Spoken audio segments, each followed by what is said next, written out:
The night it happened, the sky was the color of a bruise, not the soft purple of twilight, not the gentle darkening of an ordinary evening. This was something older and angrier, a sky that had made up its mind. Young Wren Calloway was 8 years old, and she remembered thinking that the clouds looked like a fist closing. Her father, Garrett Calloway, stood on the porch of their Kansas cabin and studied that sky the way a man studies something he has already decided not to fear. He was a broad-shouldered man with hands like shovels and a confidence that had served him well in every season but this one. He squinted west. He rubbed the back of his neck. He said what he always said when the world presented him with something he couldn't quite explain. "She'll pass." Those two words, simple as a handshake, certain as Sunday. Wren watched him from the doorway, her small fingers wrapped around the wooden frame. Even at 8, she felt something in the air that her father's certainty couldn't touch. It was in her teeth. It was in the space behind her eyes. A vibration that wasn't sound, wasn't quite feeling. It was more like a warning written in a language older than words. "Garrett." Her mother's voice from inside, calm but careful. "The Hendersons left this morning." Henderson's spook easy. He came back inside, stomping the cold from his boots. "We've got walls. We've got wood. We'll be fine." Her mother, June Calloway, was a slight woman with dark eyes and a way of moving through a room like water, finding its level quiet, purposeful, always finding the lowest point of worry. She looked at her husband. She looked at her daughter. She smiled the way people smile when they've decided that arguing would cost more than it's worth. That evening, June made a pot of venison stew, the cabin filled with the smell of it, rich and thick and safe. Outside, the wind began to pick up, first as a whisper, then as something with teeth. Wren sat close to the fire and watched the flames lean sideways every time a gust found the gaps in the walls. She counted the gaps. There were 11. Her father sat in his chair and read from his almanac by firelight. Her mother sat across from him and mended a pair of Wren's stockings. Outside, the temperature dropped so fast you could almost hear it, a deep geological settling, as if the earth itself were pulling the warmth downward, hoarding it somewhere below the frost line. By midnight, the first crack appeared in her father's certainty. The fire was struggling, not because the wood was bad. Garrett had laid in a solid cord through October, but because the cold pressing through those 11 gaps was relentless in a way that good wood and good intentions couldn't match. He added more. The fire pushed back for a while. Then it began to lose ground again, 1 degree at a time. June started to sing. It was a low, unhurried song. Something she had learned from her own mother. Something without a title that Wren had heard 100 times in the ordinary dark of ordinary nights. But tonight the song was different. Tonight it was not a lullaby. It was a conversation, June talking to the dark, telling it she wasn't afraid, asking it to be patient. Wren understood this even at 8. She understood it the way children understand things, before language teaches them to be less perceptive. Her mother was singing to cover the sound of the wind so that Wren wouldn't be afraid. And the fact that her mother needed to do this, that was the thing that frightened her most. She fell asleep eventually, the way children do, even in terrible circumstances, because the body is kinder than the mind. When she woke, the fire was dead, not dying, dead. a pile of gray ash and one ember that was barely a suggestion of red. The cabin was so cold that her breath came out in visible puffs, small clouds that disappeared before they reached the ceiling. She called for her mother. The silence that came back was not the silence of sleep. She found them the way the trapper found her 2 days later. Together, her parents, her father's arm around her mother's shoulders in a gesture so familiar, so ordinary, that it looked for a moment like they were simply resting.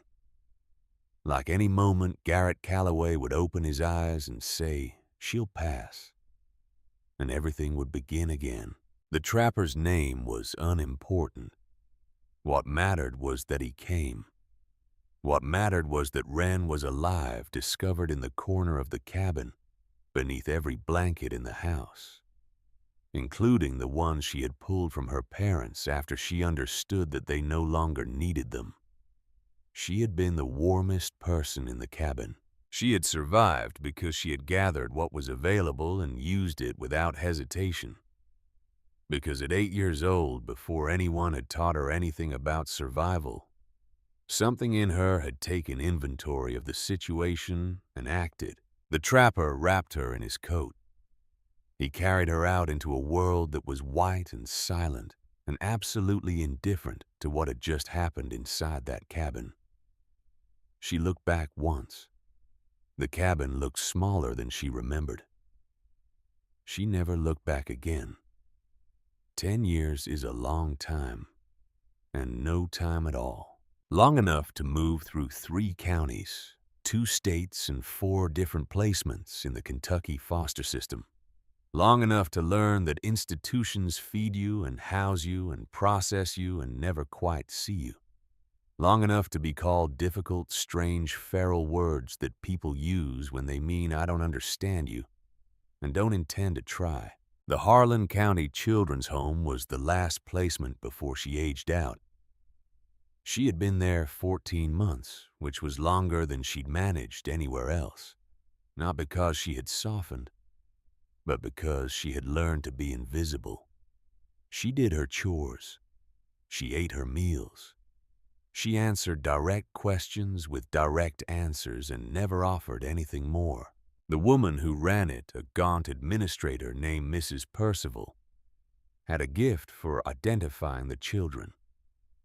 She considered lost causes and simply warehousing them until the state's obligation expired. Wren was warehoused efficiently.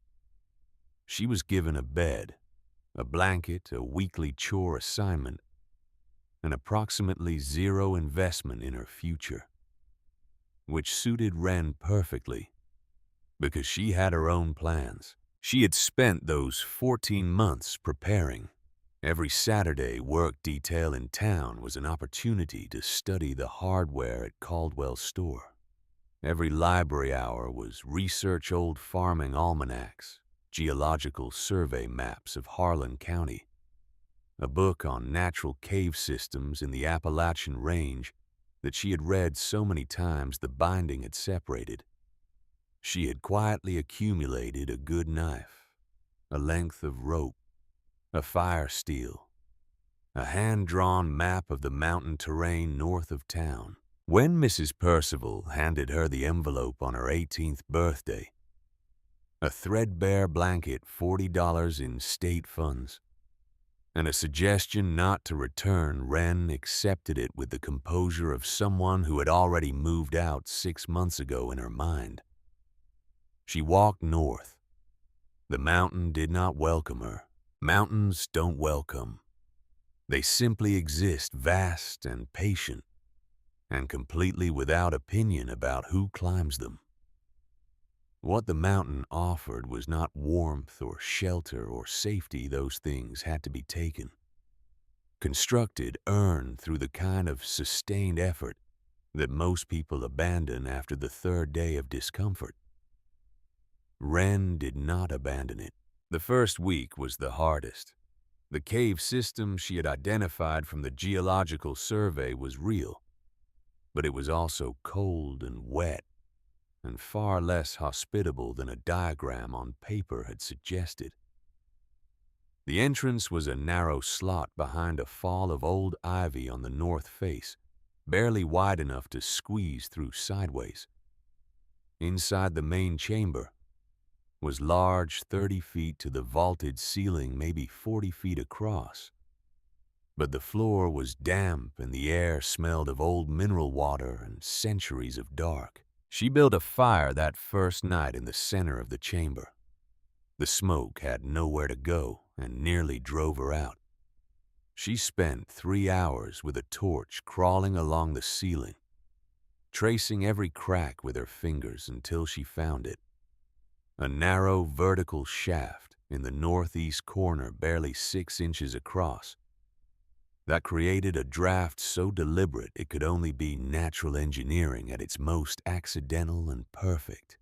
She cleared the shaft over the next 2 days, working with a sharpened stick and patience, and when she relit the fire and watched the smoke rise and vanish up through the stone, she sat back on her heels and felt something she hadn't felt in 10 years. Safe, not comfortable, not warm, not yet, but safe in the deep structure sense of the word, the way the word means when you are talking about the difference between a situation that could kill you and one that cannot because you have made it so. Over the following weeks and months, she worked. She widened and deepened the natural basin where the springs seep from the granite, creating a reservoir that could sustain her through any stretch of weather. She constructed a sleeping platform of flat stones, the gaps packed with clay, the surface covered with boughs and skins. She built shelves along the east wall, fitted stones carefully leveled, and began filling them with systematic intention. Dried berries, smoked meat, sealed clay jars of mushrooms and wild greens, leather pouches of flour and salt and beans purchased on her careful, infrequent trips to town. She ran trap lines along 3 different routes, working them in rotation so the game never grew skittish. She cured skins the old way, brain tanning, a technique she had read about in a library book and mastered through trial and 47 failures. She wove baskets. She carved tools. She made soap from ashlie and rendered fat. She worked the way her father had never worked. Not harder, not longer, but smarter, with foresight, with the understanding that every day of good weather was a deposit in an account that would be called in during the bad ones. She thought of him often while she worked, not with bitterness, but with the specific, measured sadness of someone who has spent a long time trying to understand a preventable thing. He had been capable. He had been loving. He had simply not respected the full weight of what winter in an exposed place could be. He had believed in his own competence more than he had believed in the cold's indifference. It was a common mistake. It was a fatal one. She would not make it. Flint found her in April, 6 weeks after she had moved into the mountain. She was running her east trap line through a stand of second-growth pine when she heard it. Not a sound exactly, more of a disturbance in the usual texture of forest noise. Something that should have been there wasn't, and something that shouldn't have been was. She stopped. She listened. Then she saw him. A gray dog leaned to the edge of skeletal ribs, pressing visibly against his coat, backed against a rock outcropping while 2 coyotes worked him from the front. He was bleeding from one ear, which hung torn and wrong. He was not running. He was facing them. His head low, a growl coming from deep in his chest. That was the most defiant sound she had heard in years, because it was the sound of something that had decided it would not give up even when giving up was the obvious arithmetic. She didn't think. She grabbed a heavy branch from the ground and charged, yelling a raw, wordless sound. that she didn't recognize as her own voice. The coyotes scattered immediately because coyotes are practical animals, and a screaming human with a branch is not a practical problem. She was left standing in the clearing, breathing hard, the branch in her hands facing the dog. He looked at her with eyes the color of winter twilight, pale gray gold, ancient and wary. He did not wag. He did not approach. He showed her his teeth once briefly, which she understood as a reasonable response from something that had just been attacked and was now facing a new unknown. She put the branch down. She reached into her coat pocket and removed a strip of dried venison. She tossed it underhanded, landing it 2 feet in front of him. Then she backed away 10 paces and sat down on a fallen log and looked at something other than him, the sky, the tree line, her own hands. She heard him move. She heard the sound of the meat being taken. She sat there for another 10 minutes, not looking at him. And then she stood and walked home without turning around. She did the same thing the next day and the day after.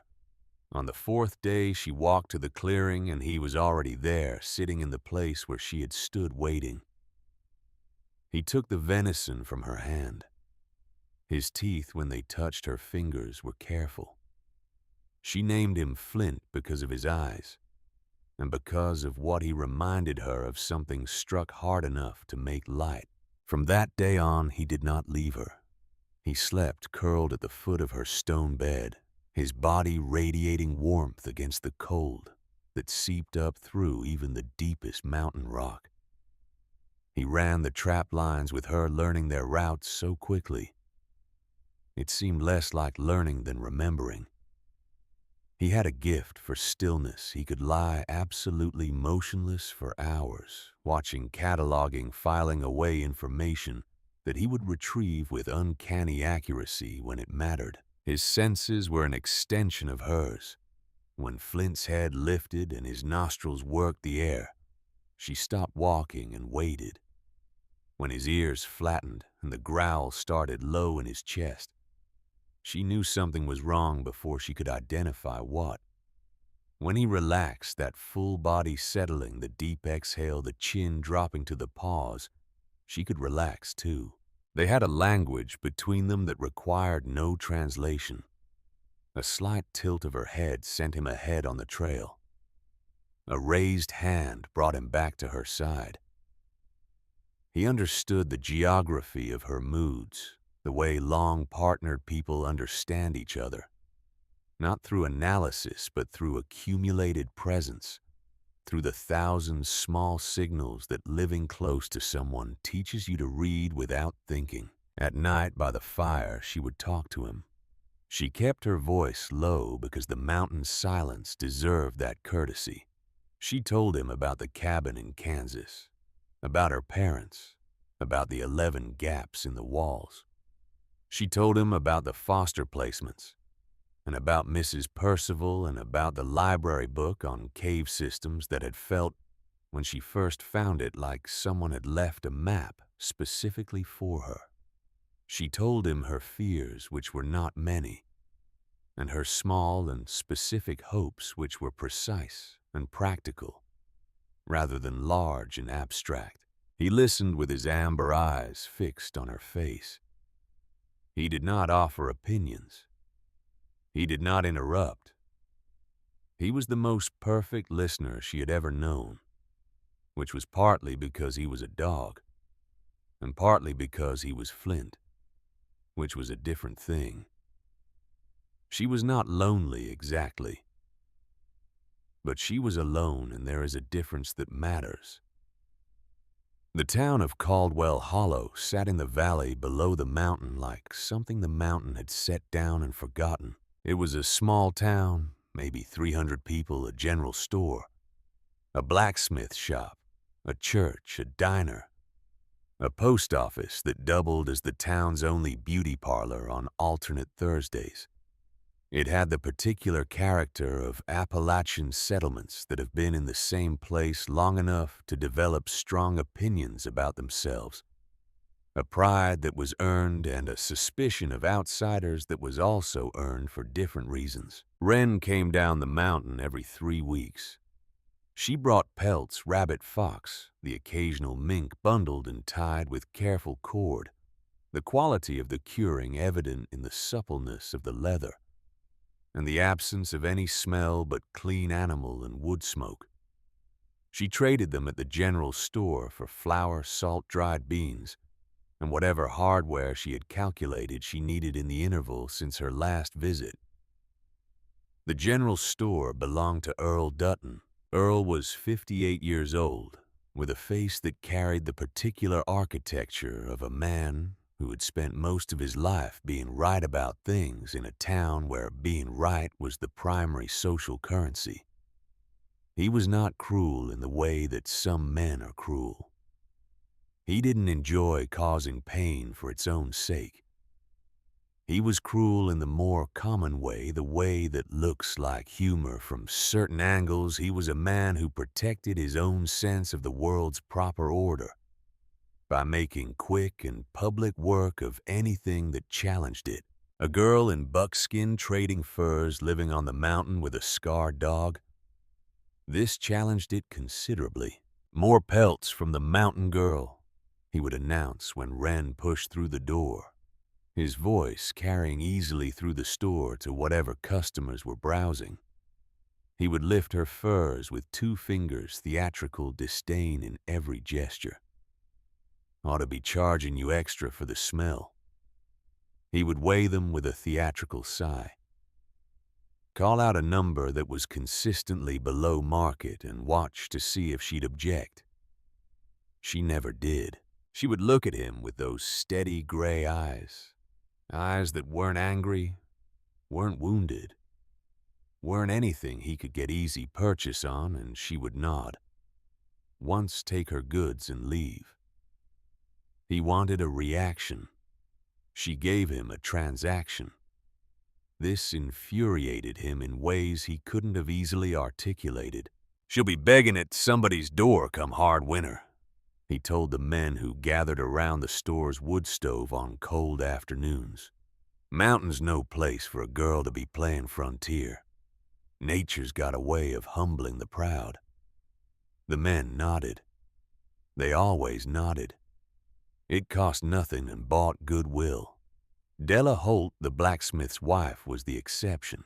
She was a compact woman of 42 with quick, practical hands and a habit of saying true things at inconvenient moments that had made her unpopular with people who preferred convenient ones. When she was in the store and Wren came in, she would catch the girl's eye and nod. Not the performative acknowledgement of someone demonstrating their tolerance, but the genuine nod of one working person recognizing another. Once in early autumn, she had caught Wren outside the store examining a length of heavy rope. "For rigging or for hauling?" Della asked. Wren looked at her.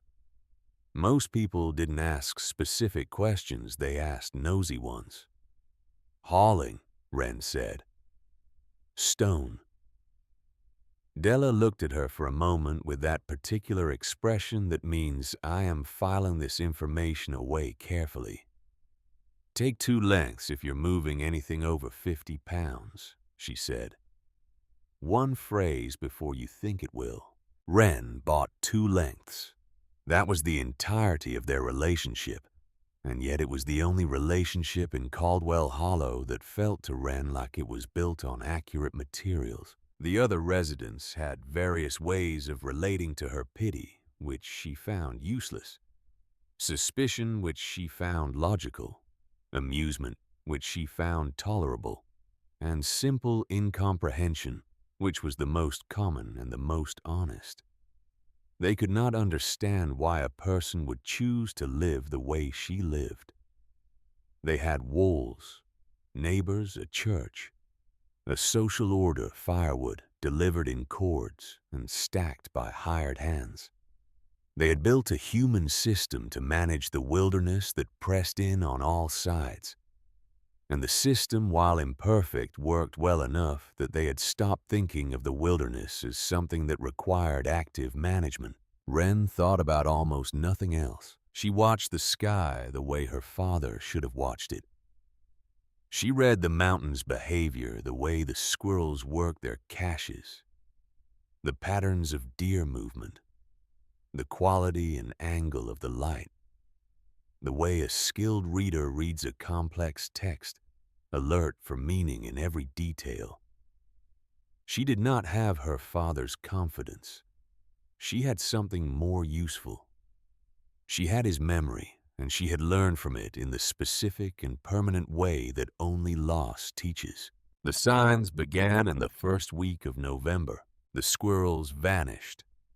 Not retreated, vanished, their work complete, their caches sealed themselves invisible.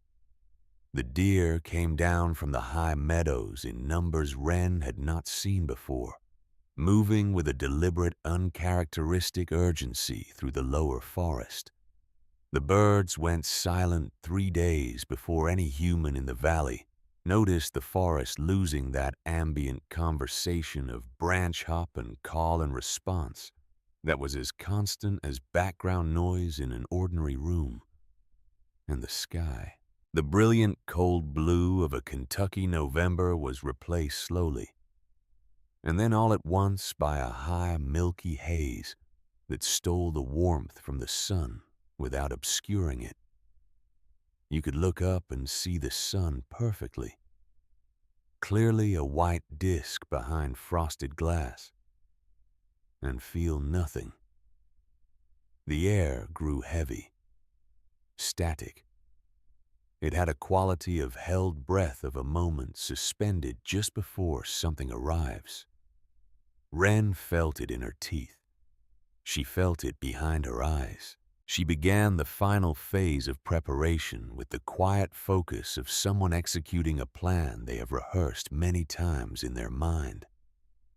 She brought in the last of her firewood, 3 weeks of cutting and splitting and stacking, now arranged in dense rows along the interior wall of the main chamber floor, to ceiling enough to sustain a fire for 4 solid months. She checked every food store, every seal, every lid and tie and knot. She tested the draft in the flue with a handful of dried grass, watching the smoke vanish instantly upward, with the satisfaction of an engineer reviewing a functioning system. She drew extra water from the spring. She filled the large hide basin she kept for this purpose.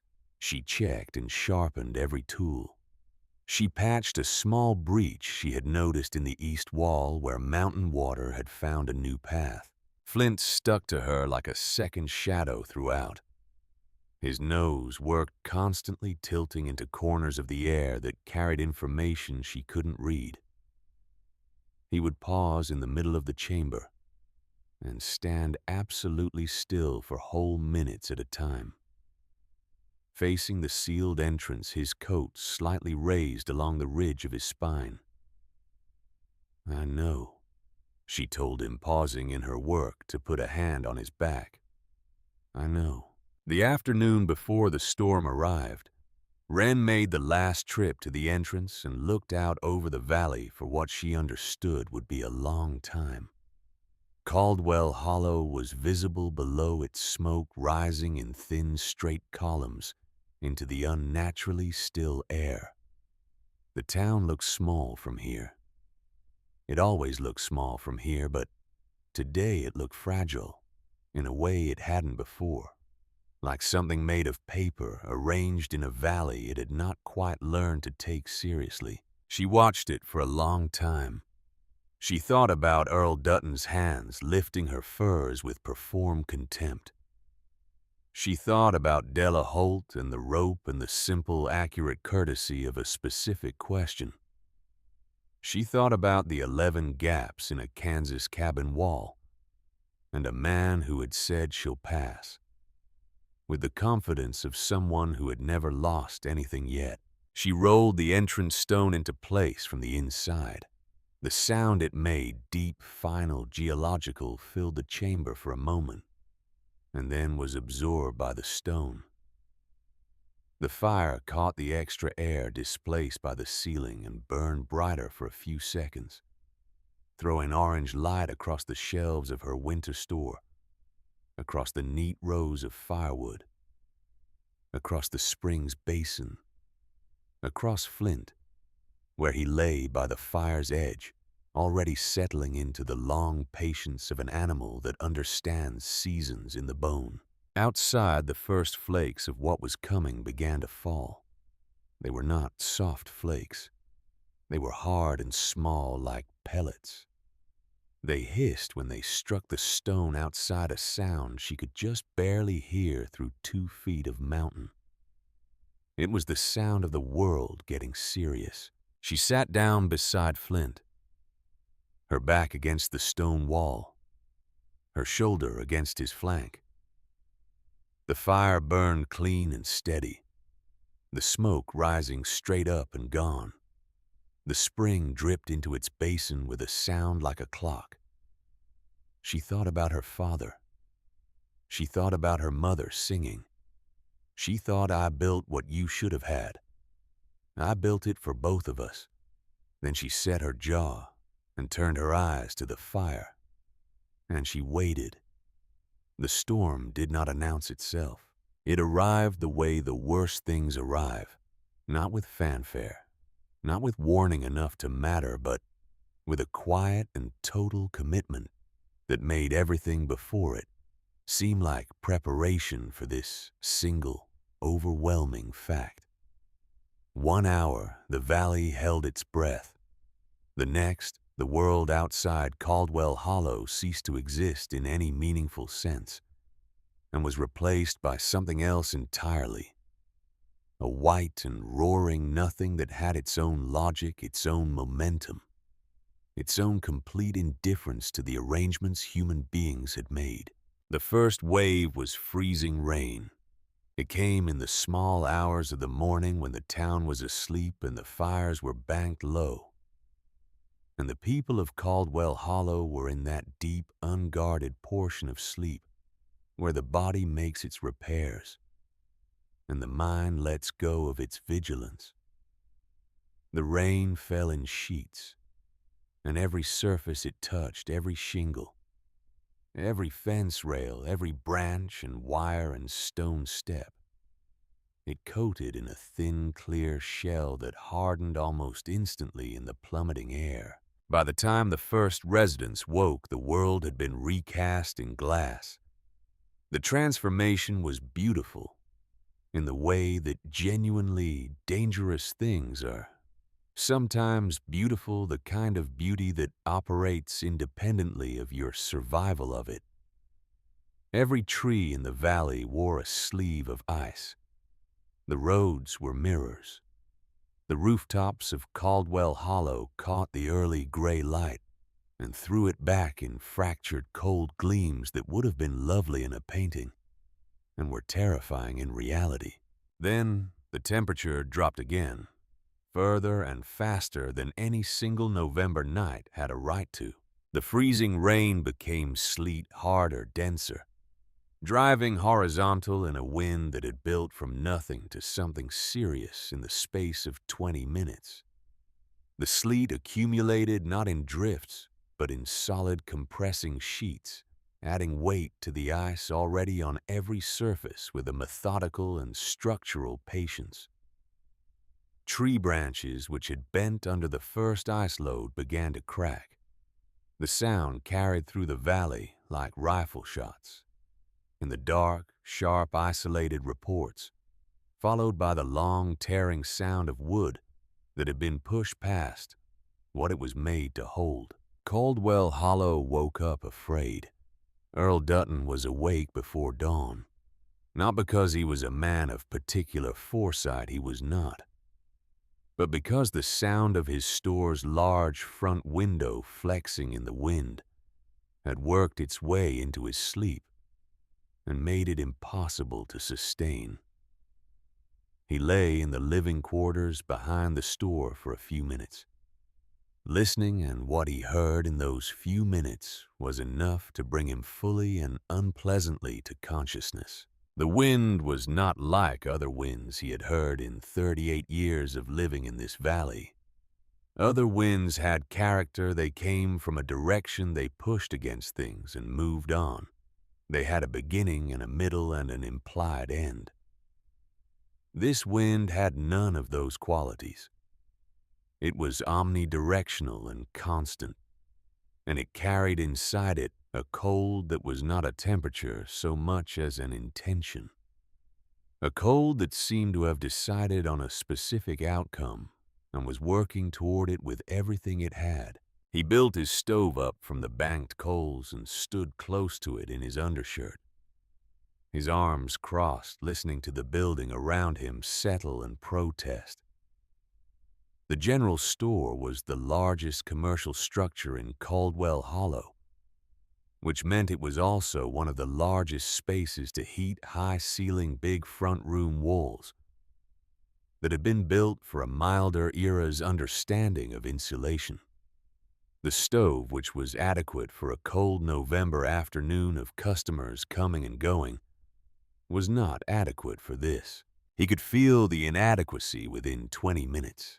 The heat the stove produced spread to the edges of the room and was simply consumed, taken by the cold, pressing through the walls and around the window frames and up through the floorboards, absorbed without gratitude, without any measurable effect on the ambient temperature of the far corners where the bolts of cloth were shelved and the canned goods were stacked in their neat, useless rows. Earl stood in the center of his store, the thing he had built and tended and defined himself by for nearly 4 decades, and looked at the inventory around him with a feeling he could not immediately name. Canned tomatoes, bolts of canvas, coils of rope, axe handles, lamp oil in sealed tins, flour in 50-pound sacks. He had everything. He had more than anyone else in this valley, measured in goods and in the social weight that goods confer. None of it was making him warm. The feeling he could not name settled into something recognizable. It was the particular shame of a man who has confused the map for the territory for so long that encountering the actual territory feels like a personal betrayal. He had believed in some unexamined way that having enough of the right things insulated a person from genuine danger. That preparation was primarily a matter of acquisition. Get enough stock, own enough, rather than a matter of understanding what the world was actually capable of and building accordingly. He thought of the girl. He didn't want to. He pushed the thought away and concentrated on the stove, on adding wood, on the practical problem of heat. But she came back not as a whole picture, but as a detail. The way she tested the weight of a bag of dried beans by lifting it once and setting it back down with a nod. The way she never bought anything. He could see a reason for her not to need the precision and economy of her purchases that he had mocked as poverty, and was only now beginning to understand as something else entirely. Outside, the wind found a new register, higher, more sustained, and the building groaned around him in a way that old buildings groan, the sound of decades-old joints being asked to do more than they were designed for. Earl Dutton, who had spent the better part of a year announcing to anyone who would listen that nature had a way of humbling the proud, sat down heavily on a crate of canned goods and stared at his stove and felt the cold working its way in from every wall at once. He did not cry. But it was a near thing. Across town in the blacksmith shop on the south edge of Caldwell Hollow, the situation had graduated from dangerous to acute. Clem Holt had been in the shop since the previous afternoon finishing a set of hinges for the church renovation that Pastor Vane had needed since September. He had intended to stay only until 6, then walked the quarter-mile home to the house where Della and their 2 children were waiting. What had stopped him was simple and stupid, and the kind of thing that happens to careful men as readily as careless ones. A white oak at the edge of the shop's small yard had come down. In the first hard gust of the night, its root ball lifted clean out of the frozen earth by the ice load on its canopy, and it had fallen precisely across the shop's only door. The tree was massive. The door was thoroughly blocked. The single window was too small for a grown man to fit through without removing the frame, which was a job that required tools from the other side of the tree. Clem had spent the first hour assessing the problem with the systematic calm of a man who works with hot metal for a living, and has therefore developed a practical relationship with the concept of patience. He had a forge. He had fuel for the forge. He had water in a tank and food in a tin he kept for late nights. He was not going to freeze, and he was not going to starve. He was simply not going to be with his family, which was a different and worse problem entirely. He fed the forge and kept it burning and sat close to it in the orange light, listening to the storm work on the walls of the building he had constructed himself 15 years ago. He had built its solid stone foundation, heavy timber frame board, and batten siding that had weathered every ordinary winter this valley had produced. Under the storm's current attention, the building held, but it held the way a strong man holds something very heavy with effort, with strain, with the clear understanding that this cannot go on indefinitely. He thought about Della. He thought about their daughter, who was 7, and liked to sleep with the light on. He thought about their son, who was 4, and still woke in the night, sometimes needing to be carried back to sleep. He thought about the wood pile on the side of the house. A good pile, a full pile, but built for a normal winter's consumption, not for a siege. He pressed his hands to the forge and waited. In the house on Millbrook Lane, Della Holt was burning furniture. Not all of it, and not without method. She had already made the calculations the way her mind worked.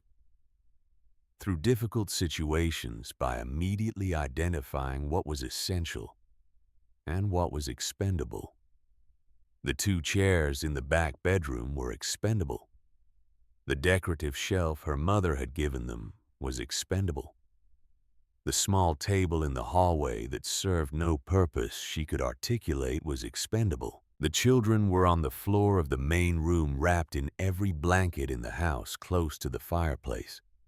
Her daughter was reading to her son from a book about horses, her voice steady and careful, in a way that told Della she was managing her own fear by giving it something purposeful to do. They were good children. They understood without being told that this was a time for steadiness. The woodpile on the side of the house was down to roughly a third of what it had been 24 hours ago. Della did the arithmetic. She did it twice because the first answer was not acceptable, and she wanted to verify it. The second answer confirmed the first.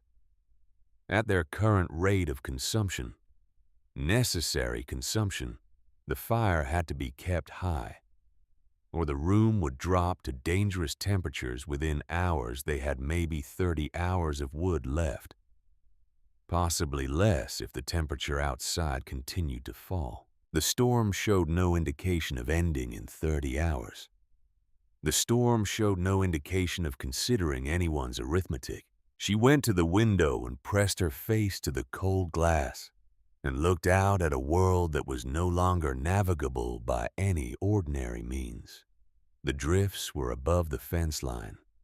The road had disappeared entirely beneath a surface of compacted snow and ice that reflected the dim light in flat, cold sheets.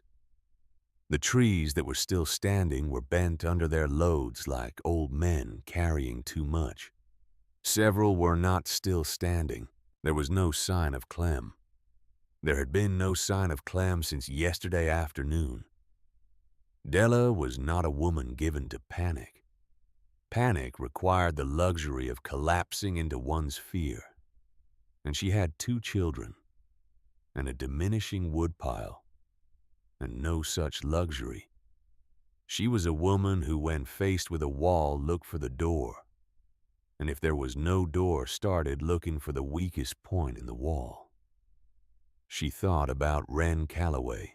She thought about the rope. 2 lengths, the girl had said without being asked, because one phrase before you think it will. She thought about the precision of that advice, the way it came not from theory, but from the specific knowledge of someone who had actually done the thing and learned what it cost to do it wrong. She thought about the girl's eyes when she looked at Earl Dutton's theater. Not angry, not wounded, just steady. The steadiness of someone who is not interested in the performance because they are too busy understanding the reality. She thought that girl is not dead. That girl is the least dead person on this mountain. She went back to her children. She sat between them on the floor and pulled the blankets around all 3 of them and looked at the fire and began to think carefully about what came next.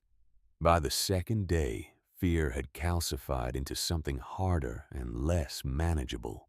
The storm had not paused. It had not moderated. It had, if anything, intensified in the way that major systems sometimes do when they stall over terrain. The mountains holding the cold in place. The valley acting as a bowl that collected everything. The sky was putting down and had nowhere to send it. The ice load on the older rooftops had exceeded what the construction anticipated, and 3 structures in Caldwell Hollow had experienced partial collapses during the night, the sound of each one carrying through the storm as a heavy, muffled concussion that woke every light sleeper in the valley.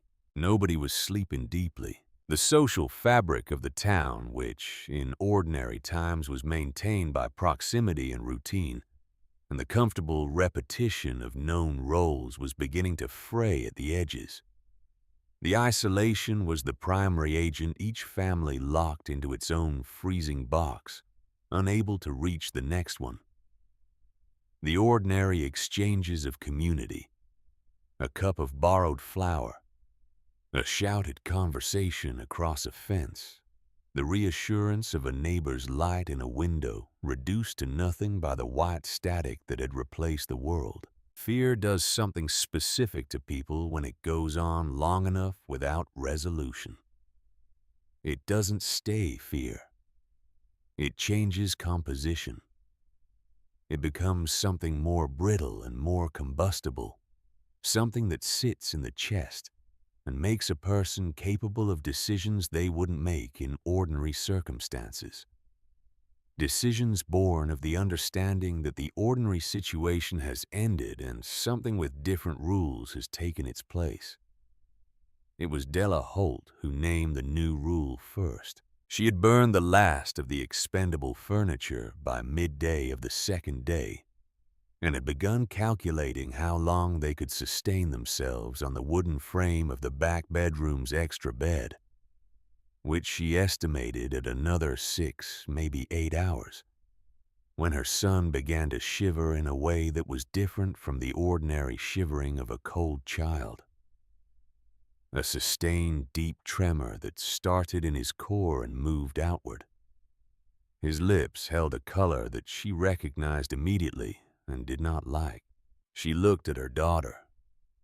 Her daughter looked back at her with 7-year-old eyes that were frightened but trusting, which was worse than if they had been just frightened. Della made a decision.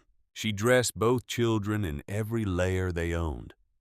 She wrapped them in the blankets. She banked the fire as high as she dared with the wood that remained.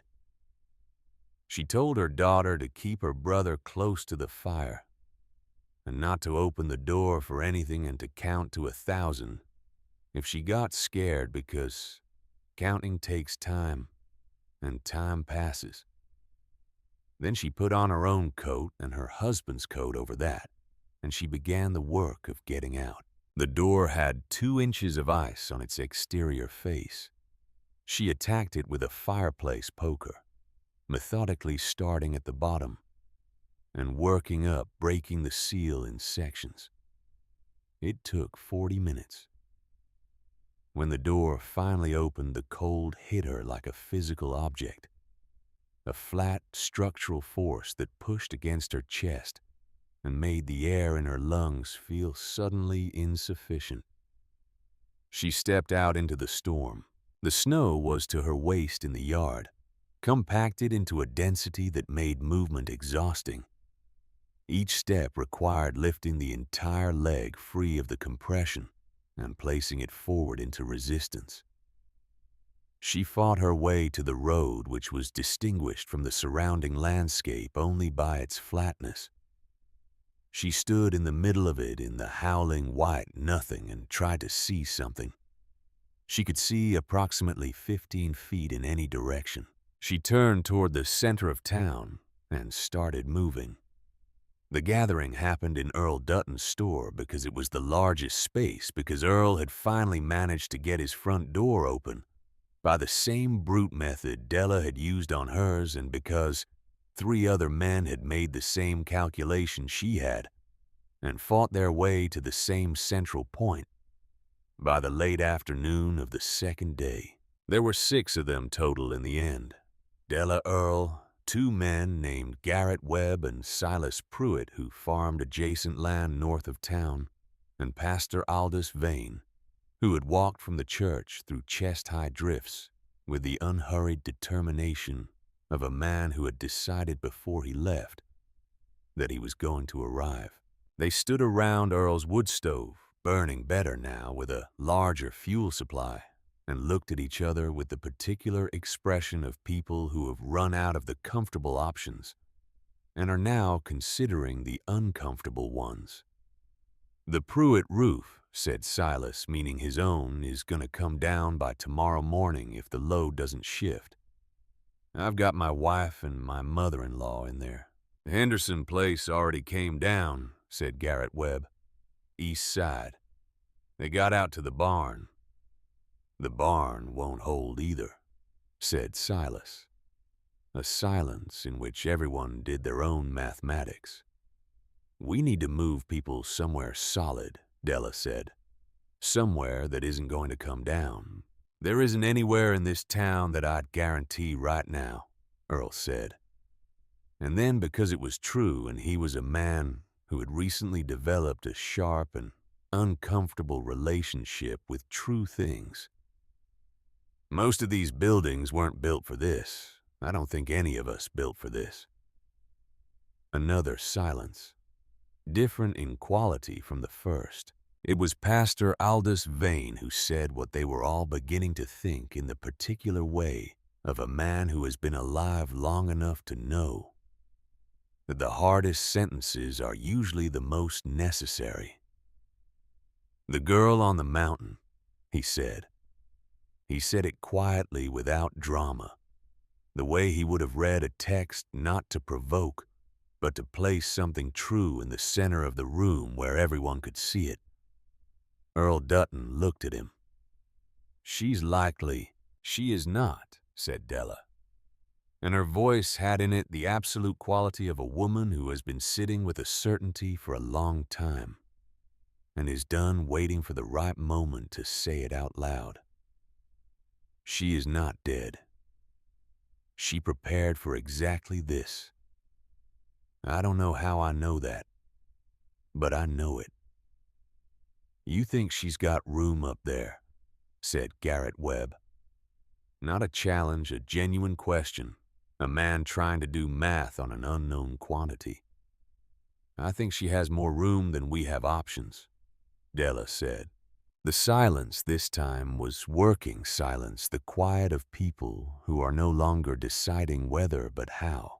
Then 2 voices almost simultaneously, Garrett Webb and Silas Pruitt, both saying some version of the same thing. They weren't going.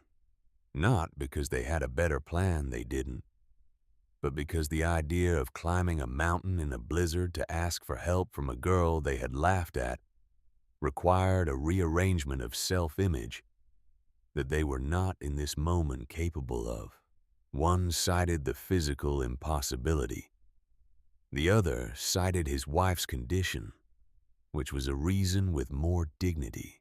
Neither reason held up under examination, but neither man was in the business of examining their reasons tonight. Pastor Vane looked at them for a moment with an expression that was not judgment. He had long since given up judgment as a tool and simply said, "Then you'll keep the fire here and be ready when we come back." He picked up his coat. Della looked at Earl. Earl Dutton was 62 years old and had not done anything genuinely hard in a long time, by which she meant not hard in the body, but hard in the specific way that requires walking towards something you're afraid of. His face was doing something complicated, shame and fear, and the beginning of something that might become a different kind of man if given the chance to finish forming. He picked up his coat. "I know the general direction," he said, which was honest and insufficient and all he had. "I know the trailhead," said Della. "I've watched her go up." 4 of them went Della, Earl, Pastor Vane, and quietly, at the last moment, a young man named Corbin Fitch, who worked at the feed store, and who hadn't said a word during the debate but simply stood up and put his coat on when the others did, which was a kind of courage that doesn't announce itself. The mountain in the storm was a different country. What, in ordinary weather, was a navigable climb, steep. Yes, demanding, yes, but with a discernible trail and landmarks that oriented you, had become something featureless and without mercy. The trail was gone. Not covered erased the distinction between path and non-path, obliterated by the uniformity of snow and ice that treated every surface identically. The trees that should have served as landmarks were reduced to shapes, and the shapes in the blowing snow became uncertain and then identical. The cold was a different quality of cold than what they had experienced in the valley. The valley cold was domestic in comparison, the cold of an unheated room, the cold of insufficient firewood. This was exposure cold, the kind that operates on a different time scale than your expectations, that takes the warmth out of your core before you have registered losing it from your extremities. Earl fell within the first 10 minutes. Not dramatically, he simply found a buried root with his right foot and went down sideways into a drift that was deeper than it looked. And what was alarming was not the falling, but the effort required to get back up the way his arms couldn't find purchase. In the snow surface, the way Corbin Fitch had to reach down and physically haul him upright. "Keep moving," Della said, not unkindly, the way you say a true thing.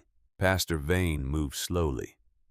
He moved with a deliberate, unhurried placement of each foot that looked, in the context of their urgency, almost meditative. He said nothing. He breathed audibly and regularly and kept his eyes on the ground immediately in front of him. He did not fall.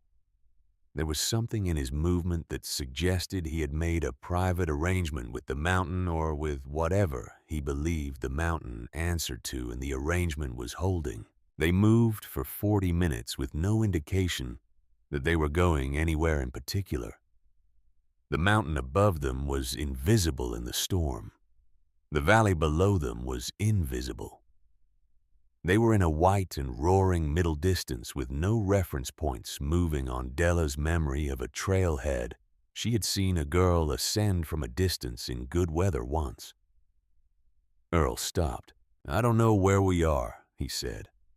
Not a complaint, just a statement of the situation. The kind of honesty that comes when a man has been reduced to what he actually knows. "Neither do I," said Della. A pause in which the wind filled the silence with its single sustained note. Then we should, Earl began. And then they heard it, a single bark, sharp and commanding, that cut through the wind's roar. The way a whistle cuts through a crowded room, not louder than the surroundings, but differently pitched, aimed intentional. A sound that had a direction. They all turned toward it at the same time. He came out of the white, a gray shape materializing from the storm, with the specific certainty of something that knows exactly where it is going and has no interest in your confusion about where you are. One ear intact and one ear torn, folded wrong against his skull. Eyes the color of winter twilight. He stood in the snow 10 feet from them and looked at the group with the assessing patience of an animal that has already made its decision and is waiting for the humans to catch up. He barked once more. Then he turned and looked up the mountain. "That's her dog," Della said. "I know whose dog it is," said Earl. Flint moved. Not fast, measured, deliberate, pausing every 20 yards to look back and verify they were following. He found paths through the drifts that were not obvious from above, but revealed themselves as you moved through them. Narrow channels of relative shallowness where the rock beneath the snow provided a surface that held. He navigated by something that had nothing to do with visibility. Earl watched the dog and felt something happening in his chest that he couldn't quite identify. Not warmth, he was past warmth, but something structural. The beginning of understanding in the place where contempt had been. She had not sent the dog. That was the thought that kept reforming in Earl's half-frozen mind as they climbed. She had not sent the dog because she did not know they were coming. The dog had come on its own, drawn by some perception of human presence in the storm that no human instrument could have detected, and was now leading them with the authority of an animal acting on specific knowledge rather than general instinct. He was wrong about this, though. He would not know it until later. Wren had seen them from the narrow, knife-like gap in the rock above her entrance, 30 minutes after they had begun to climb.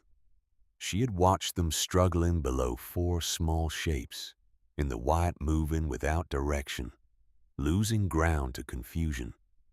She had waited long enough to be certain they were not going to find their way on their own. Then she had opened the entrance stone 4 inches and looked at Flint, who was already standing, already pointed toward them. She had lifted her chin. Just once. He had gone. She had sent the dog. She had sent him because she was not a person who waited to be found when she could do the finding. Because the storm was her territory, and they were in it, and they were going to die in it. If she did nothing, and doing nothing was the one thing she had promised herself at 8 years old. Standing in a cabin full of what doing nothing cost. She rolled the entrance stone back into position and went to tend the fire and wait. They almost missed the entrance entirely. Flint led them to a section of rock face that looked in the storm exactly like every other section of rock face. A vertical wall of dark stone draped in a curtain of old ivy that had been frozen into a solid mass by the ice. There was nothing to indicate a door.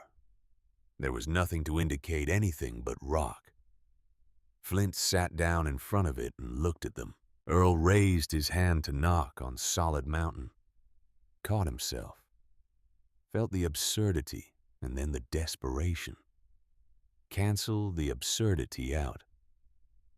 He was about to speak when the stone moved. Not the rock face, a single large stone at the base of the ivy curtain rolling inward on some balance point, revealing a dark opening that was immediately distinguished from the darkness of the storm by the fact that it contained unmistakably the warm amber light of a fire. And then the warmth reached them. It came out of the opening like something alive, a wave of air that carried in it the smell of wood smoke and dried herbs and something cooking, something savory and rich. And it hit their frozen faces with a physical impact that was almost painful, the way warmth always is when it meets cold that has been sustained long enough. She was standing in the entrance, Wren Calloway, 18 years old, in a fur-lined coat she had made herself, holding a torch that threw orange light across a face that was calm, not the calm of someone who doesn't feel things, but the calm of someone who has decided what to do with what they feel.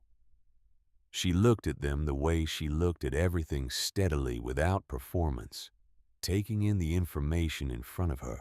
She looked at Earl Dutton last. He was the worst of them physically. His face was the color of old ash, his breathing ragged, his body doing the involuntary trembling that means the core is in negotiation with itself about whether to continue. She looked at him for exactly as long as it took to assess the situation. No longer. "You need shelter," she said. 2 words. Simple as a hand extended. Certain as anything she had ever been certain of. She stepped aside and held the torch high. Earl Dutton, who had spent the better part of a year being certain about what Wren Calloway was and was not, looked at the opening she was offering him and felt something break apart in his chest. Not painfully, but with the specific finality of something that has been under pressure for a long time and has finally found the direction it needed to go. He stepped forward. He ducked his head. He crossed the threshold. The warmth enclosed him like a decision. Behind him, one by one, the others followed, Delapaster, Vane, Corbin, Fitch, each of them stepping out of the storm and into the firelit chamber with the particular silence of people who have arrived somewhere that exceeds what they were able to imagine from the outside. The entrance stone rolled back into place. The sound of the storm disappeared in the silence that replaced it. A silence so complete after the hours of wind that it had its own texture, its own warmth. They stood and looked at what Wren Calloway had built. The shelves of provisions, the stacked firewood, the spring's steady drip into its basin, the neat, functional geometry of a space organized entirely around the practical problem of survival, solved with a thoroughness and intelligence that no one in that room looking at it now could find anything to say about. Flint walked to the fire and lay down beside it. He set his chin on his paws.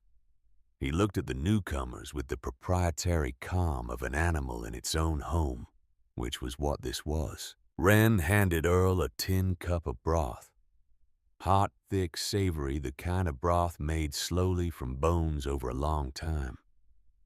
He wrapped both hands around it and felt the heat move from his palms up through his wrists and into his arms.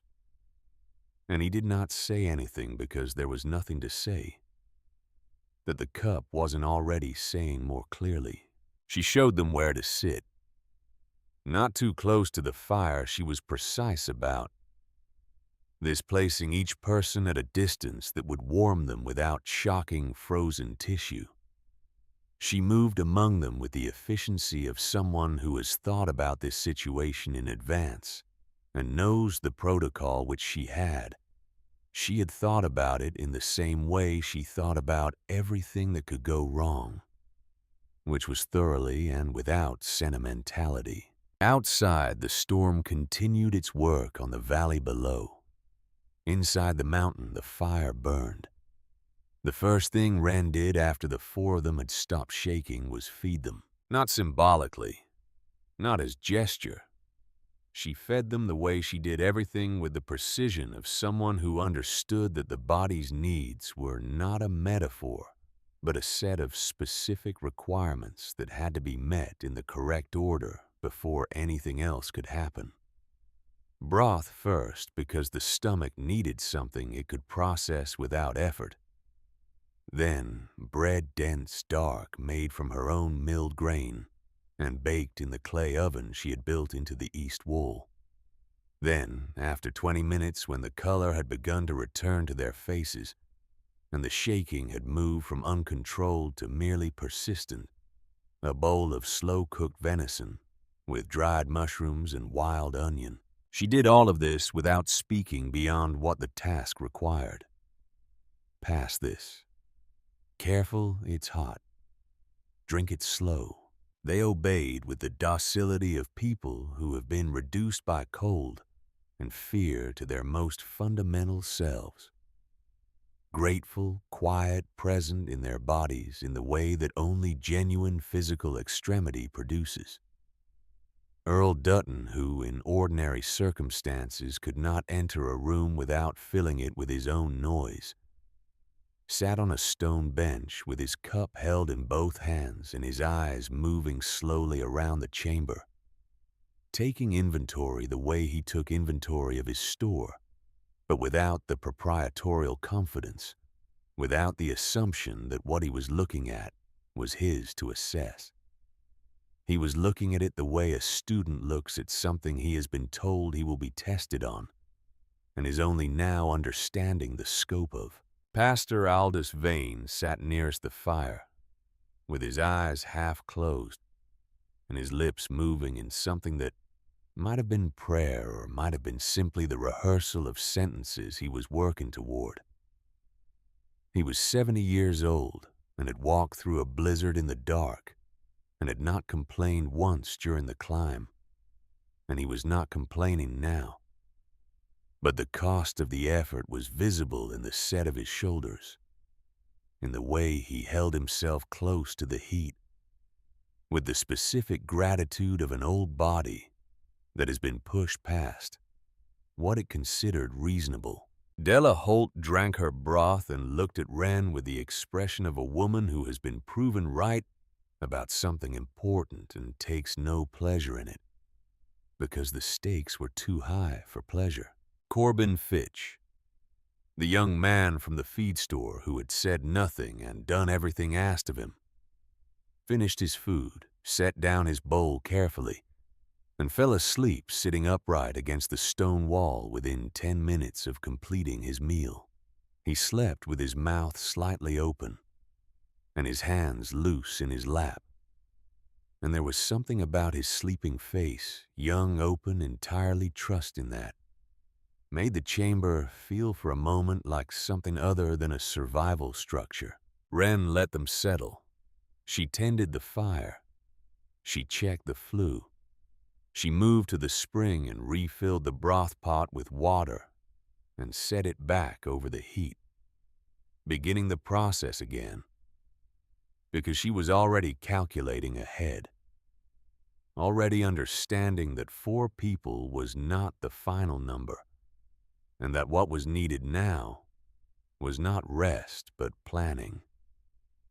It was Della who spoke first when she had been warm long enough for her mind to clear. "My children are in the house on Millbrook Lane," she said. "My son was shivering badly when I left. I banked the fire as high as I could, but the wood won't last the night." Wren looked at her. How old? 7 and 4. A pause in which Wren did arithmetic that had nothing to do with numbers. Who else is in the valley in a structure that won't hold? Della told her what she knew. Earl added what he knew.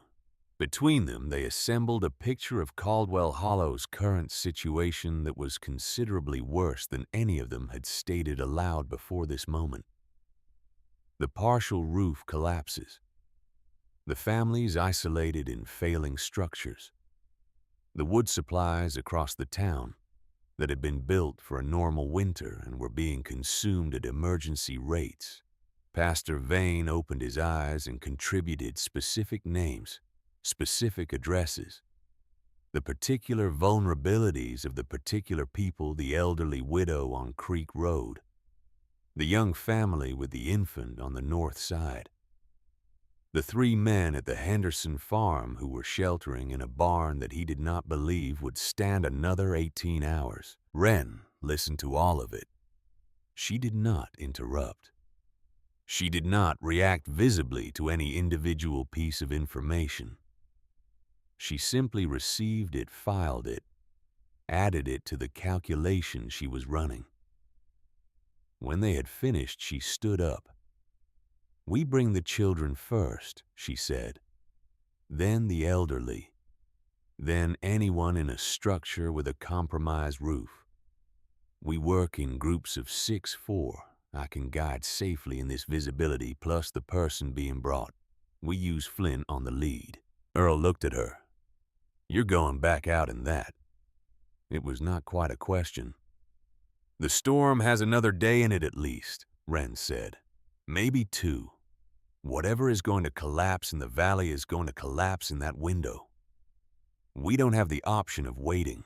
She was already pulling on her outer layer, a heavy coat of her own construction deer hide over a lining of carefully cured rabbit fur, built to a pattern she had worked out over the winter, based on the principle that no cold could defeat a sufficient number of insulating layers properly sealed at every gap. She checked her gloves. She checked the fastenings at her collar. "I'll need 2 of you for the carry on the children," she said.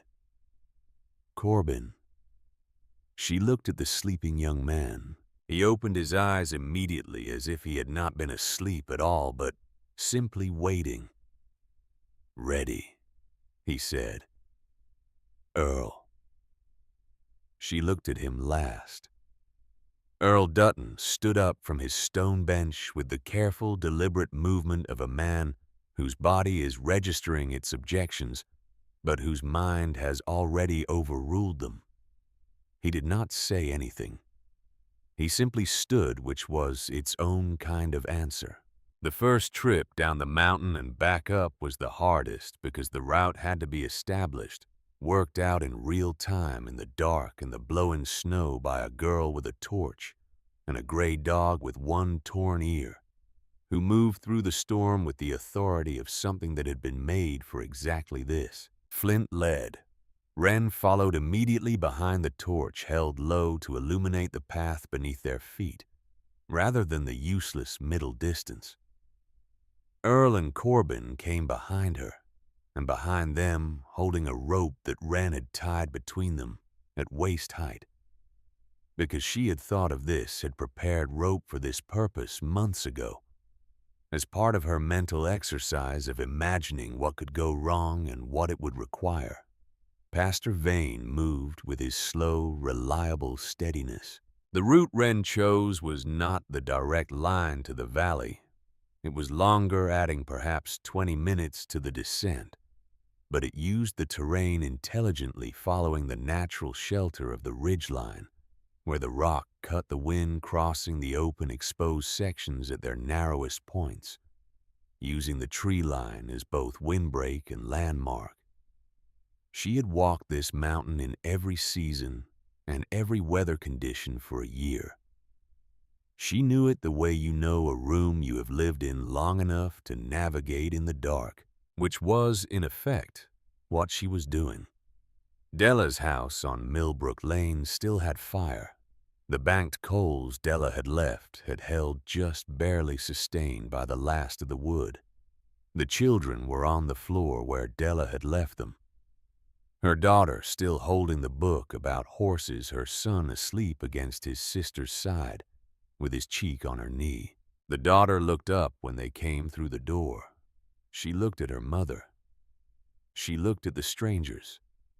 She looked at Wren, whom she had never seen before, and said nothing for a moment, making her own assessment with the frank, unfiltered perception of a 7-year-old. "You're the mountain girl," she said. "I am," said Wren. "Is it safe up there?" "Yes," The girl nodded, accepting this with the directness of a child who has not yet learned to want more reassurance than the truth. She woke her brother. He came awake confused and then afraid.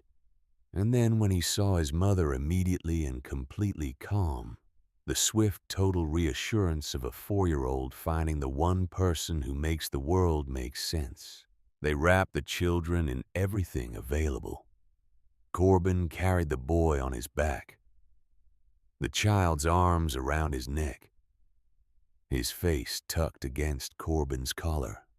Earl carried the girl the same way, and to his credit, to the credit of whatever was forming in him, in the place where contempt had been, he did it without hesitation, lifting her with the practiced ease of a man who had once had children of his own long ago, and whose body remembered what that required. The ascent was slower than the descent. The weight and the care required changing the calculus.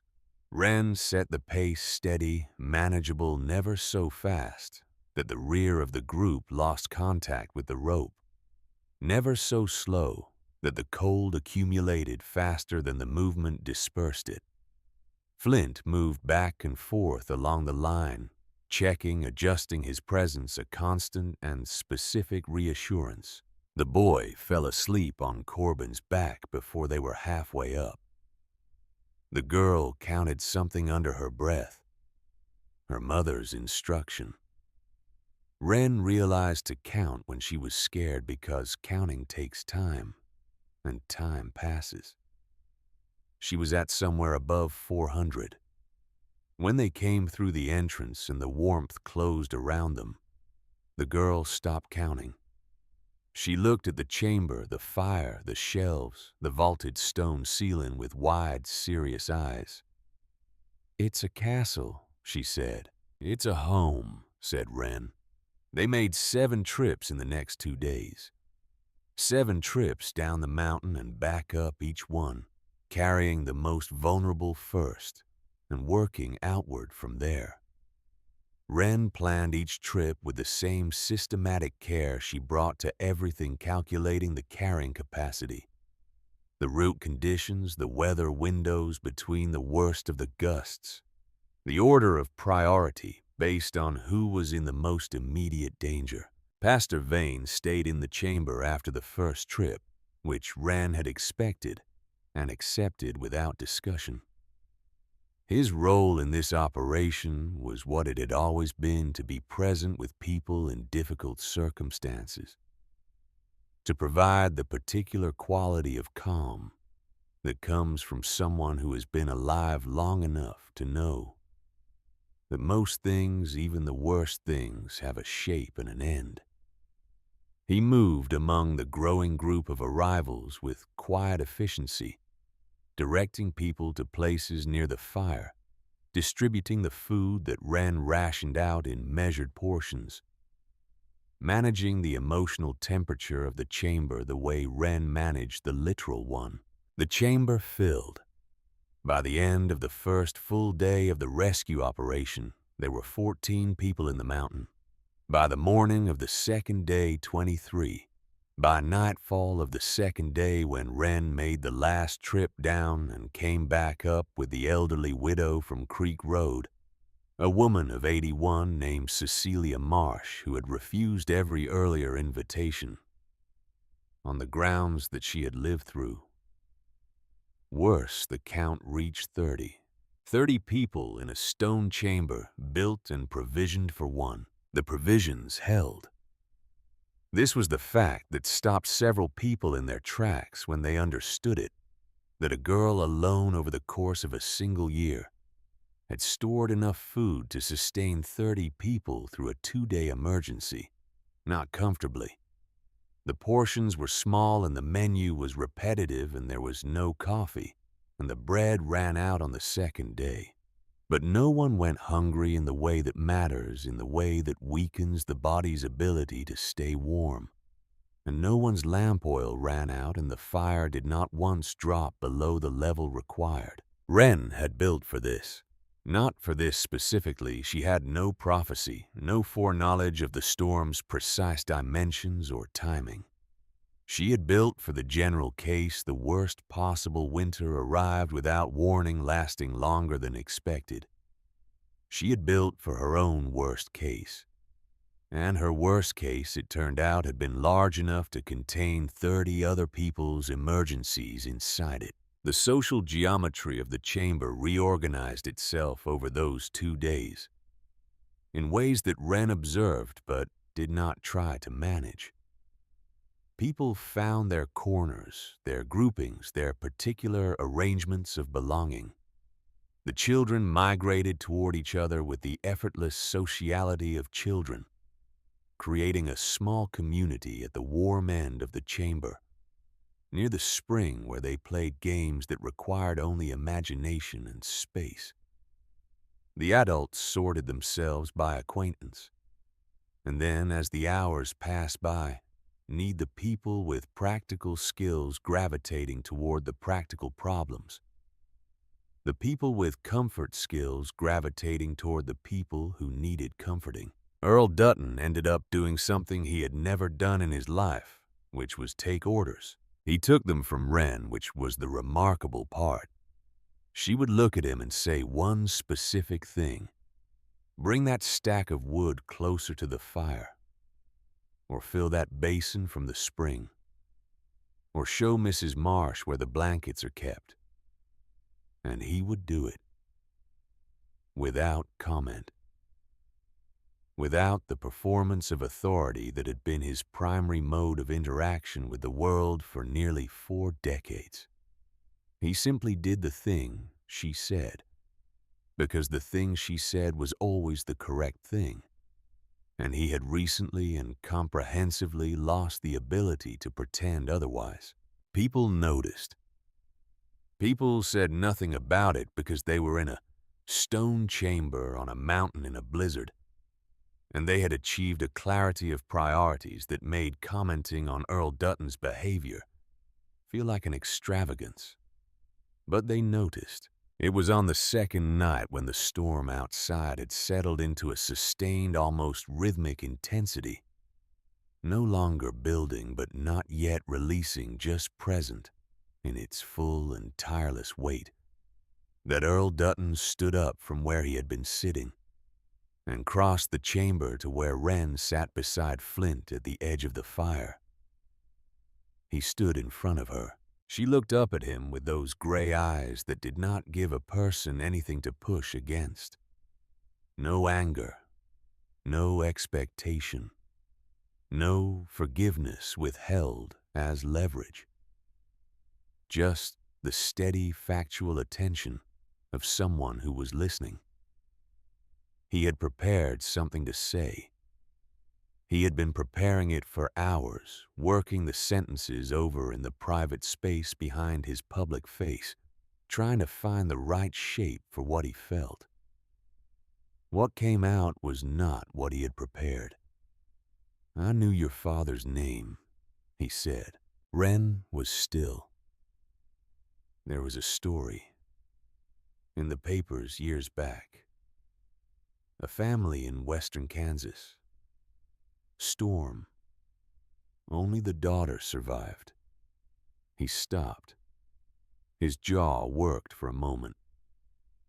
When you started coming into the store, the last name, the age, the way you looked at things, I put it together. Pretty quickly. The fire moved between them. Flint lifted his head and then set it back down.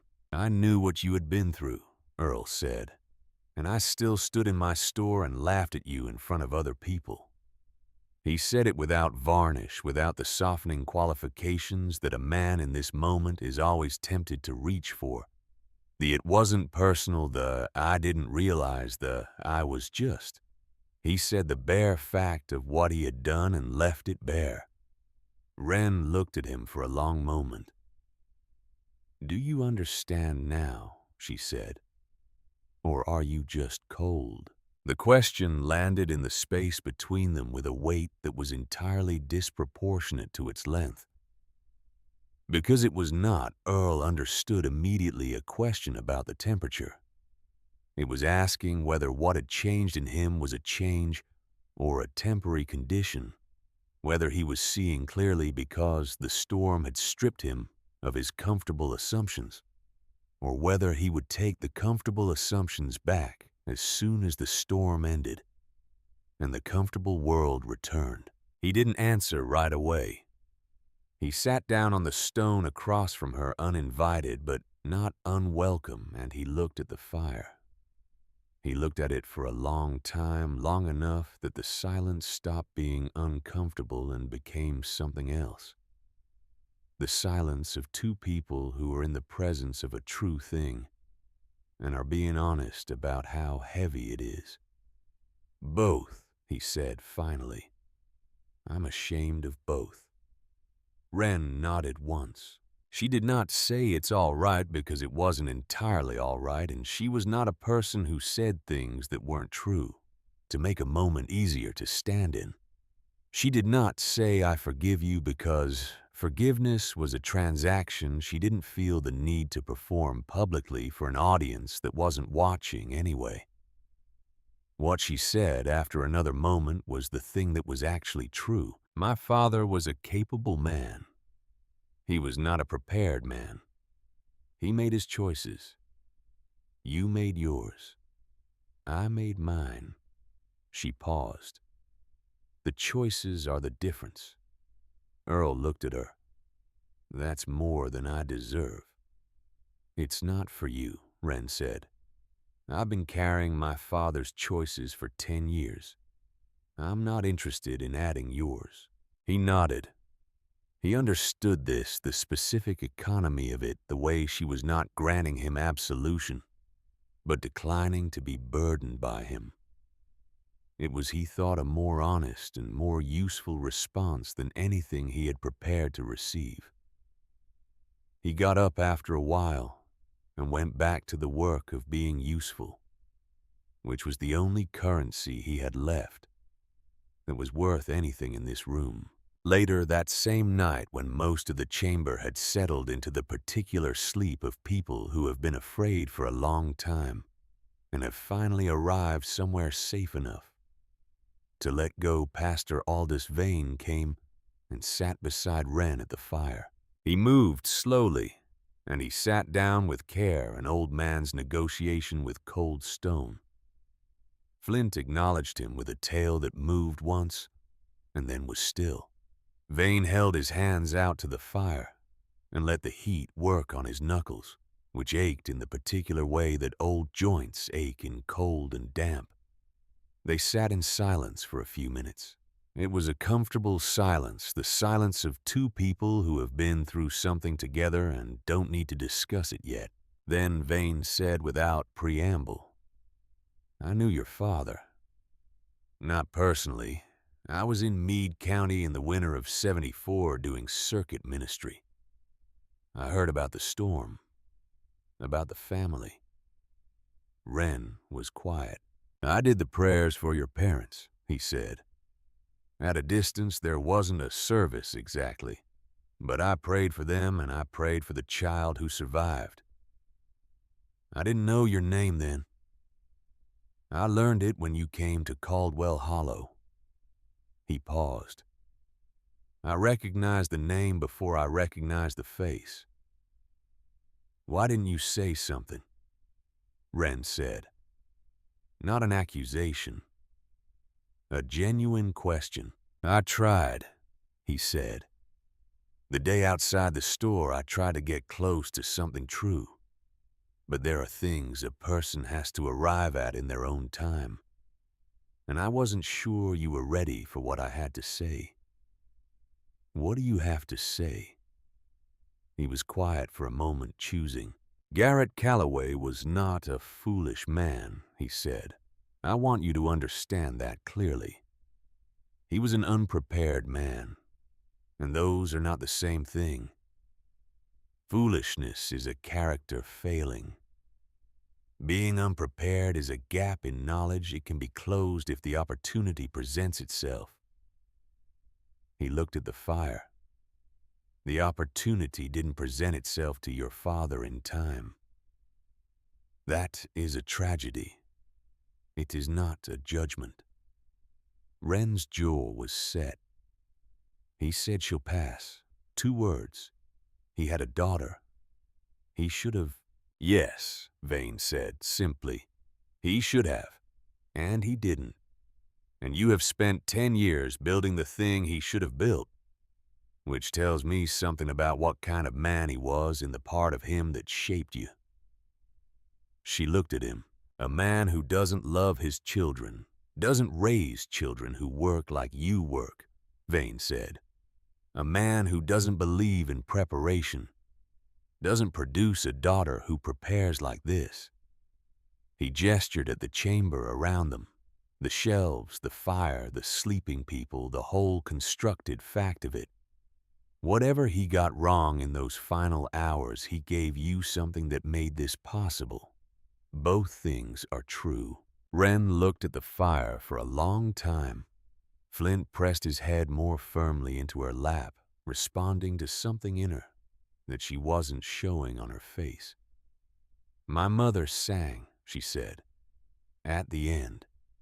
She sang to cover the sound of the wind so I wouldn't be afraid. I know, said Vane. I've been afraid of the wind ever since, Wren said. Not the cold, not the dark, the wind, because of what it sounds like when someone is singing over it. Vane said nothing.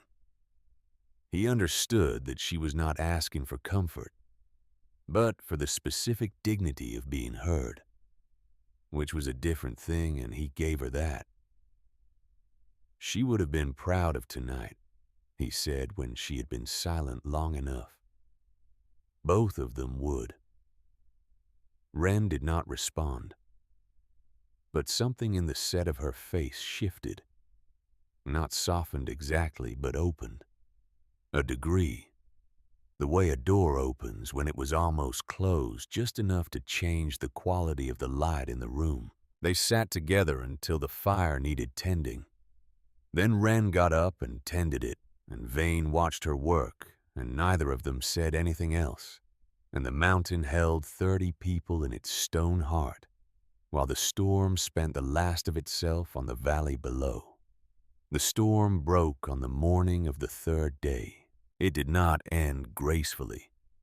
It stopped the way major storms stop in the Appalachians, not with a gentle tapering, but with a kind of structural collapse, as if the system had exhausted its own architecture and simply ceased to maintain the effort. The wind dropped in the space of 2 hours from its sustained assault to occasional gusts, to by mid-morning an almost complete stillness. The silence that followed was the most absolute silence the mountain had produced in 3 days. It had weight. It had texture. It was the silence of aftermath of a thing that has passed and left the world rearranged. Wren heard it change in the timbre of the air moving through the flue. She was up before anyone else, standing at the entrance stone with her hand on its surface, feeling for what was on the other side. After 15 minutes of listening, she rolled it back. Cold poured in dense and clean and entirely different in character from the cold of the storm. Still air this time, deep cold. The cold of a world that has been reorganized by weather and is now simply itself again in its new configuration. She stepped out onto the mountain. The landscape that received her was extraordinary. The Appalachian ridgeline above the valley had been transformed into something that looked less like a place that people inhabited and more like a natural phenomenon. All the human markings erased or blurred beneath the ice and snow into a uniformity of white that made the valley below look like something seen from a great distance and a great time away. The trees that remained standing wore elaborate architectural structures of ice that caught the returning sun and scattered it in every direction. The ones that had come down in the night lay where they had fallen, half buried, their upturned root balls, enormous and dark against the white. The town of Caldwell Hollow, visible below, had taken the full weight of it. Several rooftops were visibly compromised from this distance. Collapsed or partially collapsed dark gaps in the white surfaces of structures that had not been built for this. The roads were not visible at all.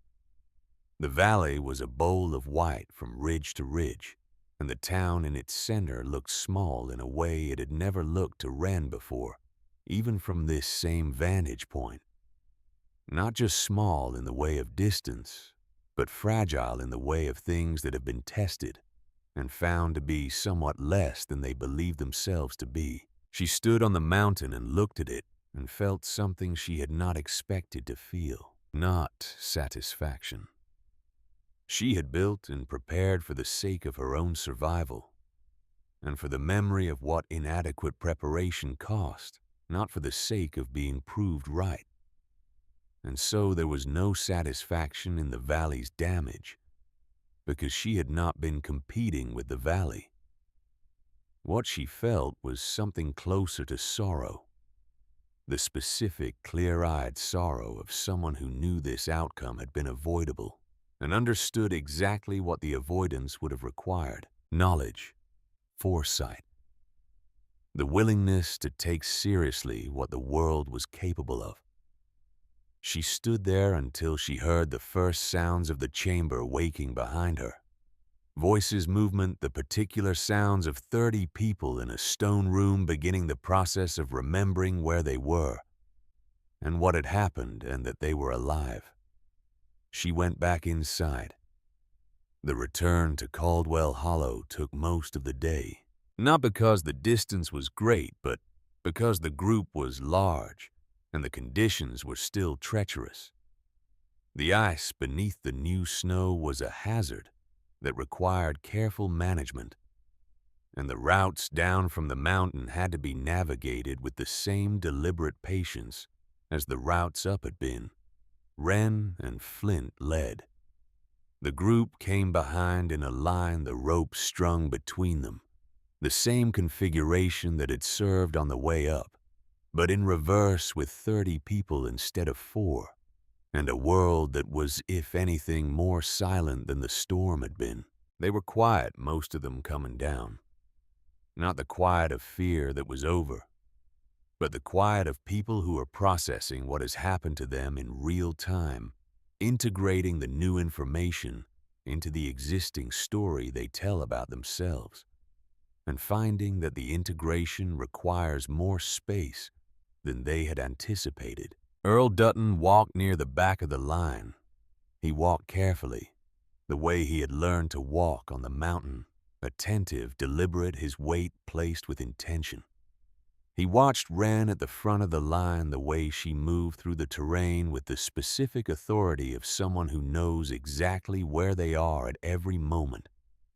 And he thought about the word he had used for a year to describe her feral. He had meant it as an insult. He understood now that it wasn't even accurate. What he had called feral was actually the opposite. It was the most domesticated possible relationship with the natural world. In the true sense of domestic, tended, managed, understood in its particulars, brought into a functional relationship with human needs through sustained and intelligent effort.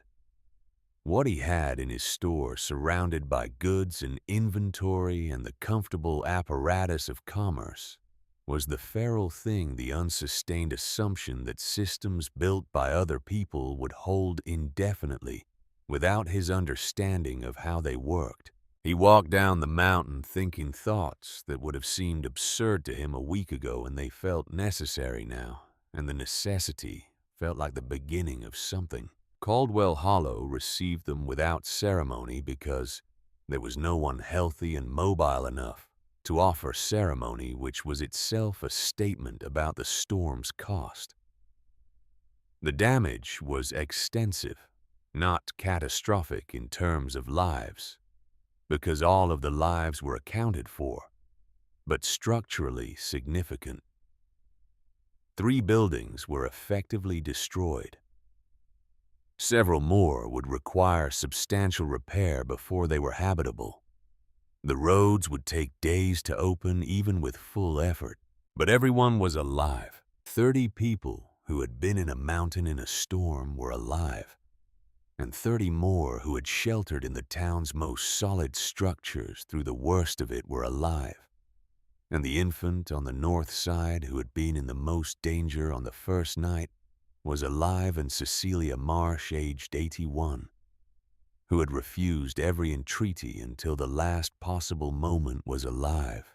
And she told anyone who would listen that the mountain girl's bread was the best she had eaten in 40 years, and she wanted the recipe. Wren did not stay in the town. She had never intended to stay in the town. The town was not where she lived. It was where she came every 3 weeks to trade pelts for the things she couldn't make. And that relationship had changed in dimension, but not in kind. She walked through the damaged streets with Flint at her side, answering the questions people asked her about rebuilding, specific questions about construction, about insulation, about the positioning of structures relative to the ridge and the prevailing wind direction. And she answered each one with the same directness and economy she brought to everything. Where should we rebuild the Henderson place higher than where it was and face the main opening away from the north exposure? How do we insulate, better pack the wall cavities? Stone holds cold, but it also holds heat if you give it something to work with. What about the food stores? Separate the storage from the living space and store 3 times what you think you need. She answered them and moved through the town and came eventually to the edge of it, where the trail began that led back up the mountain. Della Holt was there. She had brought her children, the girl still holding the horse book, the boy riding on his father's shoulders, because Clem had been freed from the workshop by 2 of the Pruitt men and a saw, and was now present and carrying his son with the careful excess of a father, reunited with a child after a night of not knowing. They had come to the edge of town to say goodbye, all 4 of them, because Della was a woman who understood that some things required the physical fact of showing up. She looked at Wren for a moment. Then she held out her hand. In it was a length of good rope, new, coiled neatly. 2 lengths, Della said. 1 phrase before you think it will. Wren looked at the rope. She looked at Della. Something moved in her face that was not quite a smile, but occupied the same territory, a warmth that was visible for a moment before her expression returned to its characteristic steadiness. She took the rope. "Thank you," she said. 2 words. The only 2 she had ever said in Caldwell Hollow that had felt until this moment entirely safe to mean. The girl with the horsebook looked up at her. "Will you come back down?" she asked. "I'll come back," Wren said. "When?" 3 weeks. She looked at the child. "Maybe less." The girl considered this and nodded, satisfied. She reached out and put her hand briefly on Flint's head.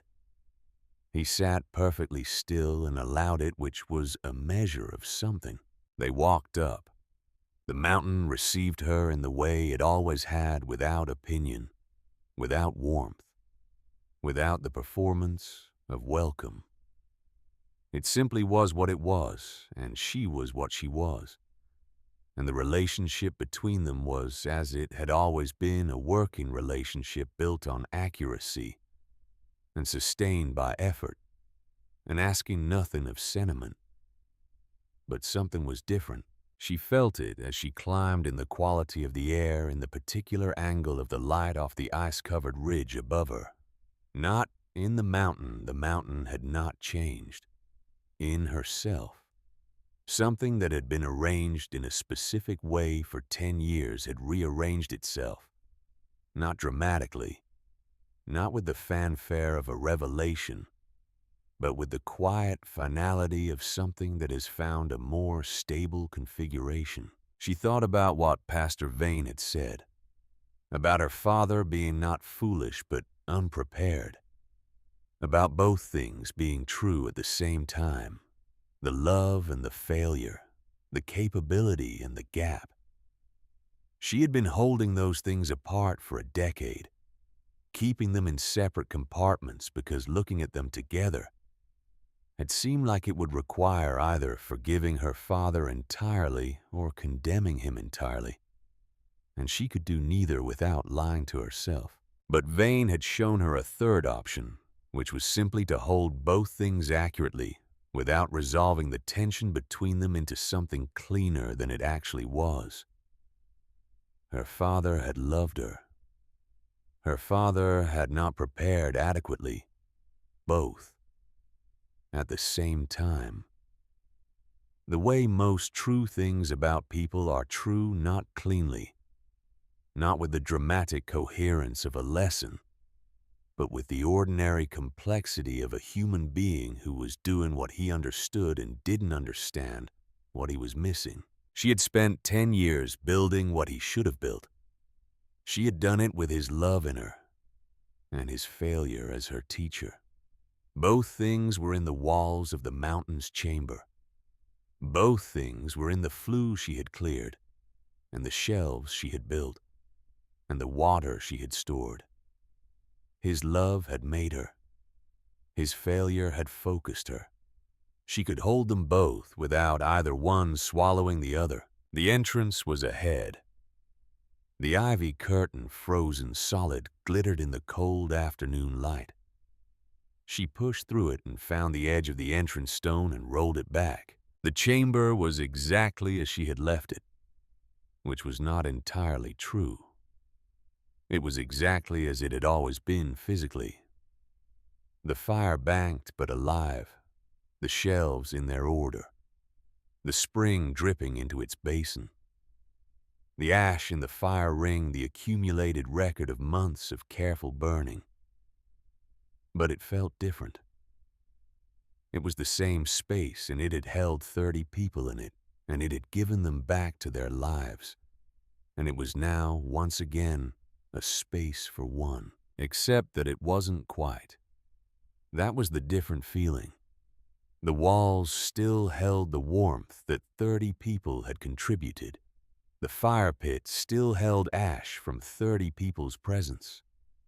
The stone was the same stone, but it remembered in the way stone remembers by holding the temperature of what has pressed against it, that it had been something larger than itself. Wren sat down beside the fire. She added wood.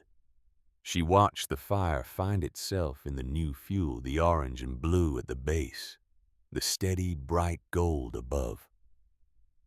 Flint came and lay against her side, his weight and warmth the familiar counterpoint to the cold that would always press in from the stone. She put her hand on his back. He exhaled once slowly and closed his eyes. She looked at the entrance. The stone sat in its channel, fitted perfectly, capable of sealing the chamber completely, in the way it had always been rolled into place, and the world outside reduced to muffled sound, and the chamber reduced to firelight, and the self-sufficient silence of one person and one dog in a mountain. She had rolled that stone every night for a year. Tonight she left it where it was, not all the way open. The cold was real, and the night was coming, and practical considerations were still practical considerations, but not all the way closed.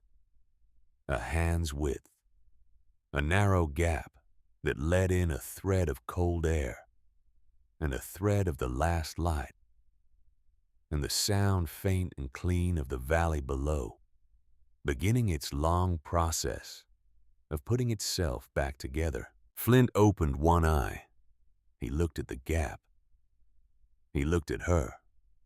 He set his chin back on his paws.